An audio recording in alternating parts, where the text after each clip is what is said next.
વિદ્યાર્થી મિત્રો, મારી યુટ્યુબ ચેનલમાં તમારું હાર્દિક સ્વાગત છે.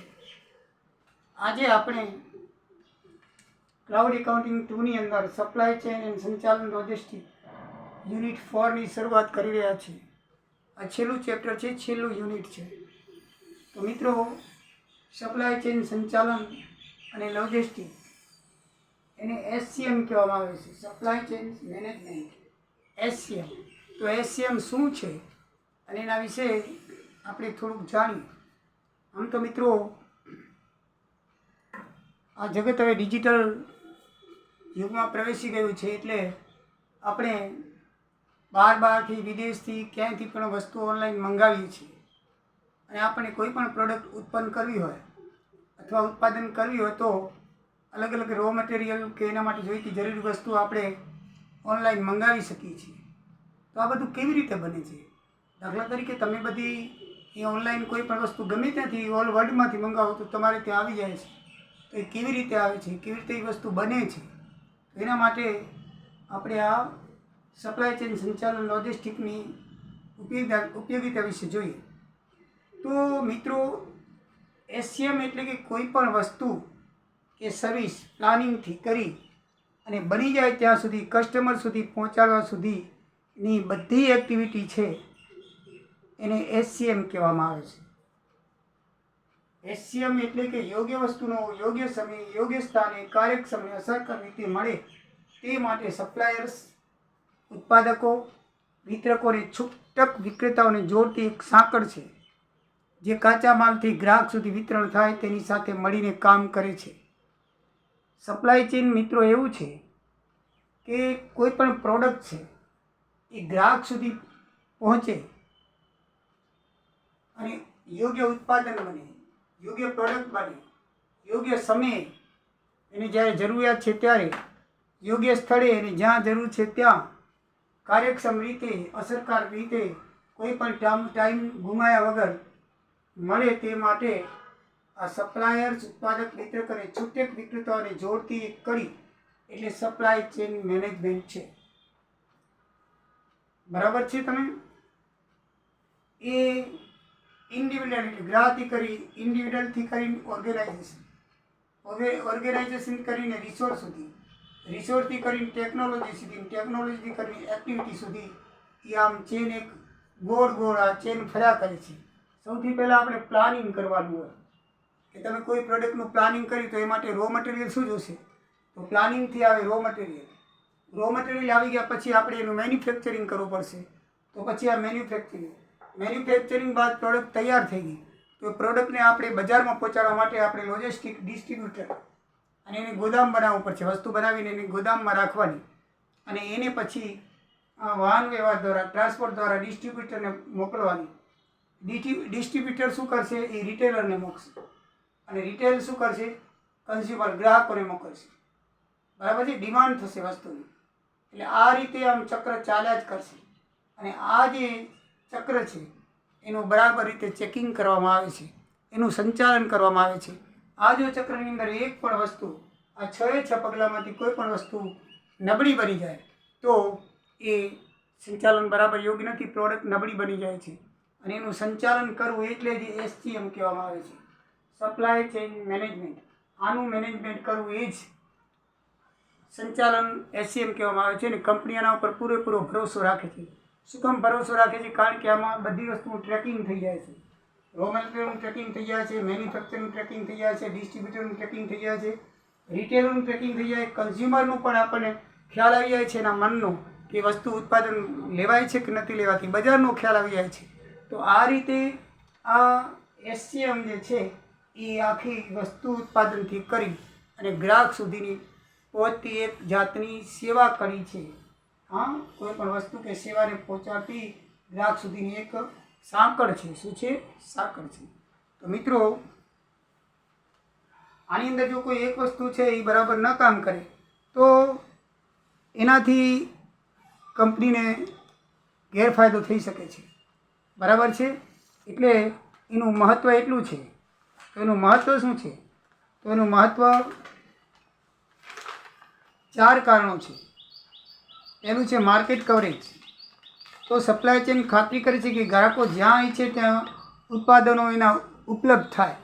માર્કેટનું કવરેજ કરવું પડે. માર્કેટ સાથે સંબંધ રાખીને માર્કેટ ક્યાં ક્યાં છે તે એને નિશ્ચિત કરવું પડે કે જેથી ગ્રાહકો જ્યાં ઈચ્છે ત્યાં એને પ્રોડક્ટ એને મળી જાય અને દરેક સ્ટોરમાં હોવી જોઈએ.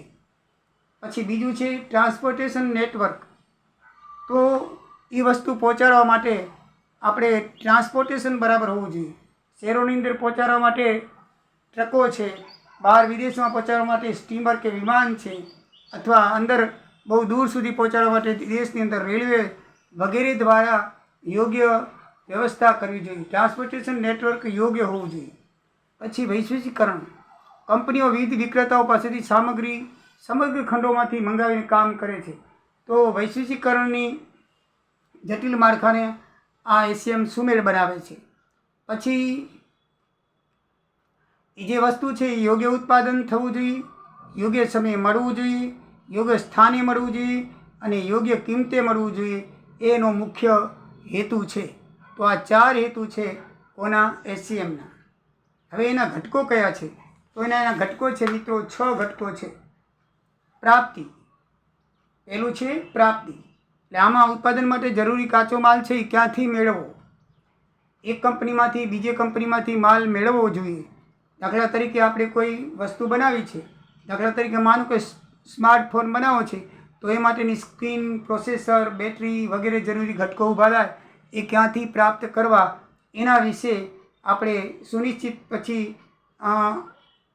એની રીતે વિચાર કરવો પડે છે અને એની પ્રાપ્તિ ક્યાં થાય એ આપણે એસીએમના ઘટકો મહત્ત્વનું છે. એ પ્રાપ્તિ જ્યાં થતી હોય તે પ્રાપ્તિ સ્થાનેથી આપણે નિશ્ચિત મટીરિયલ મેળવી લેવું જોઈએ. બીજું છે ઉત્પાદન. એકવાર કાચો માલ પ્રાપ્ત થઈ જાય તેને તૈયાર ઉત્પાદનમાં રૂપાંતરિત કરવાની જરૂર થાય છે. દાખલા તરીકે સ્માર્ટફોનનું ઉદાહરણ લીધું તો એના અંદર કાચો મટીરિયલ આવી ગયો, તો એ સ્માર્ટફોન બનાવવા માટે આપણે કયા કયા સ્થળો ભારતની અંદર છે, કઈ કઈ એને એસેમ્બલ કંપનીઓ કામ કરે છે એ તમને ખબર છે કે સેમસંગ છે, અલગ અલગ કંપનીઓ કાંઈ ત્યાંથી ડાયરેક્ટ પ્રોડક્ટ નથી મૂકતી. એ ભારતની અંદર એનું એસેમ્બલ થાય છે. એ રો મટીરિયલ લઈ આવે છે અને આપણને સેમસંગ છે કે મોટા મોટા જે મોટી કંપનીના જે આઈફોન છે તમે કહો છો તે બધાએ રો મટીરિયલ આવે છે, બાકી એસેમ્બલ અહીં ભારતમાં જ થાય છે. એટલે એનું ઉત્પાદન અહીં જ કરવામાં આવે છે, મેન્યુફેક્ચરિંગ કરવામાં આવે છે. પછી એનું આવે છે વિતરણ. ઉત્પાદન પછી સ્માર્ટફોન કે કોઈ પણ વસ્તુ હોય તો એ વપરાશકારો અથવા છૂટક વિક્રેતાઓ સુધી પહોંચવાની જરૂરિયાત ઊભી થાય છે. ત્યારે એના ઉત્પાદનની સુવિધાઓમાં વેરહાઉસ આવે છે, એટલે ગોદામો કરવા પડે છે. રિટેલ આઉટલેટ્સ અથવા સીધા ગ્રાહકો સુધી ઉત્પાદનો પહોંચી જાય એ માટે આપણે ટ્રાન્સપોર્ટની વ્યવસ્થા કરવાની હોય છે. ઉદાહરણ તરીકે દેશભરની અંદર આપણે ડિલિવરી સુનિશ્ચિત કરવી પડે તો એના માટે અલગ અલગ વિતરણ કેન્દ્રો પણ ઊભા કરવા પડે છે, જેથી આપણી પ્રોડક્ટ સારી રીતે દરેક ગ્રાહકને પહોંચી જાય. પછી છે લોજિસ્ટિક. લોજિસ્ટિક સપ્લાય ચેનના પરિવહન, વેરહાઉસિંગ અને ઇન્વેન્ટરી સંચાલનના પાસાઓનો સમાવેશ કરે છે. લોજિસ્ટિક શું કરે છે કે ભાઈ ટ્રાન્સપોર્ટેશનનું કામ કરે છે. ભાઈ વેરહાઉસિંગ, ક્યાં વસ્તુ રાખવી, એનો કેટલો સ્ટોક રાખવો, કેટલી માંગ પ્રમાણે કેટલો સ્ટોક રાખવો, એ સ્ટોક માટેનું વેરહાઉસિંગ અને એની ઇન્વેન્ટરી સંચાલનનું કામ કરે છે. ભારતમાં તેના વિશાળ ભૌગોલિક વિસ્તાર અને વિવિધ ભૂપ્રદેશ સાથે કાર્યક્ષમ લોજિસ્ટિક નિર્ણાયક છે. ભારતની અંદર અલગ અલગ પ્રકારના ભૌગોલિક વિસ્તારો આવેલા છે. ડુંગરાળ છે, રણ પ્રદેશ છે, વધારે વરસાદવાળા છે. તો એના માટે કઈ કઈ વ્યવસ્થા ટ્રાન્સપોર્ટેશનની જરૂરી છે એના માટે એ લોજિસ્ટિક નિર્ણાયક કરે છે. પછી સમુદ્ર જેવા માર્ગોએ, રેલવે, હવાઈ માર્ગોએ આપણે વિદેશ મોકલીએ તો એના માટે પણ આ લોજિસ્ટિક કામ કરે છે. વધુમાં વધુ ટ્રાન્ઝિટ સમયને ઘટાડવા માટે કે જલ્દી પહોંચી જાય તેના માટે પણ આ લોજિસ્ટિક કામ કરે છે. પછી ડિમાન્ડ પ્લાનિંગ. આમાં ગ્રાહકોની માંગની આગાહીનો સમાવેશ થાય છે. તેની ખાતરી કરવા માટે ઉત્પાદનોની યોગ્ય માત્રાનું ઉત્પાદન થાય છે અને યોગ્ય સમય ઉપલબ્ધ થાય છે. સ્માર્ટફોન ઉદ્યોગમાં માંગ આયોજન, બજારના વલણો, નવી પ્રોડક્ટ લોન્ચ અને મોસમી વિવિધતા જેવી પરિબળોને ધ્યાનમાં લેવામાં આવે છે. એટલે કે દાખલા તરીકે સ્માર્ટફોનની કંપની ભારતના વિવિધ પ્રદેશોમાં નવા મોડેલ કેટલા યુનિટની જરૂર પડશે તેની એ વેચાણ ડેટા અને બજારનું સંશોધન કરે છે અને એના ઉપરથી પોતે પછી એનું ઉત્પાદન કરે છે. આ ડિમાન્ડ પ્લાનિંગની અંદર આવે છે. પછી સપ્લાય રિલેશનશિપ સંચાલન. તો સપ્લાયર સાથે નજીકથી સહયોગ રાખવો એક સરળ સપ્લાય ચેન માટે જરૂરી છે. ભારતમાં જ્યાં ઘણા ઉદ્યોગો હોય સપ્લાયર્સ નેટવર્ક પર આધાર રાખે છે. એના સંબંધો બહુ જ મહત્ત્વપૂર્ણ હોય છે. આમાં સંચાર, વિશ્વાસ અને પડકારો અને તકો બધું ધ્યાનમાં રાખવું પડે છે. દાખલા તરીકે એ વસ્તુની ગુણવત્તાના ધોરણો પૂરા પાડવામાં ખાતરી આપવી પડે. કોઈ મુદ્દાઓ ઉકેલવા માટે સ્માર્ટફોન કંપની તેના ઘટકોના સપ્લાયર પાસેથી નજીકથી કામ કરશે. દાખલા તરીકે કોઈ ફોન બગડી ગયો તો એ બદલી આપવા માટે પણ એની તૈયારી હોવી જોઈએ. અને આ રીતે એને સાથે મળીને બધું કામ કરવાનું હોય છે. તો મિત્રો, આ રીતે આજે એસીએમ વ્યાખ્યા, મહત્ત્વને એના ઘટકો વિશે આપણે ચર્ચા કરી. હવે એસીએમ સપ્લાય ચેન આ રીતે સંકળાયેલી હોય છે એ તમને મેં સમજાવ્યું કે સૌથી પહેલાં આપણે કઈ પ્રોડક્ટ બનાવવી પડે એના વિશે આપણે પ્લાનિંગ કરવું પડે છે. પ્લાનિંગ કર્યા પછી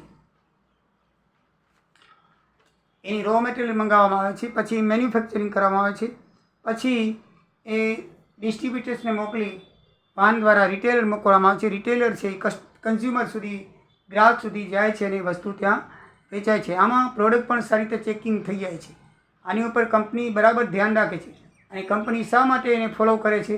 કારણ કે એની અંદર એની જે વસ્તુ છે એની વસ્તુનું ચેકિંગ થઈ જાય છે અને પ્રોડક્ટનું એકદમ સારી રીતે વેચાણ થાય છે કે નથી એ પણ એને ખબર પડી જાય છે. માટે કંપની છે એસીએમને બરાબર ફોલો કરે છે. આની અંદર માલ સામાન યોગ્ય રીતે સપ્લાય થતો હોવાથી કેશ પેમેન્ટનું પણ આદાન પ્રદાન જલ્દીથી મળી રહે છે. અને કેટલો માલ ગોદામમાં રાખવો અને કેટલો બજારમાં મોકલવો એની પણ આપણને સારી રીતે ખબર પડી જાય છે. આમ બધી રીતનું સારી રીતે ચેકિંગ થાય છે. અને આ ચેકિંગ એટલે જ એસીએમ સપ્લાય ચેઇન મેનેજમેન્ટ જો બરાબર હોય તો એ કંપનીની પ્રોડક્ટને જરાય પણ વાંધો આવતો નથી. આમ કંપની જે સારી રીતે ચેકિંગ કરી અને માર્કેટની અંદર પ્રોડક્ટની પણ માંગ ઊભી કરી શકે છે. બરાબર છે. એટલે જ કંપની આ એસીએમને ફોલો કરે છે. ફોલો કરવાનું કારણ શું છે કે એની ઉત્પાદકતા, એની પ્રોડક્શન એ સારી રીતે વેચાય અને એની કિંમત સારી રીતે મળે અને બજારની અંદર એની માંગ સારી રીતે ઊભી થાય. એટલા માટે એસીએમ જરૂરિયાત છે. તો મિત્રો, આજે એસીએમ વિશે આટલું. આગળ હવે નેક્સ્ટ વિડીયોમાં જોઈશું. જય દ્વારિકાધીશ, જય સિયારામ.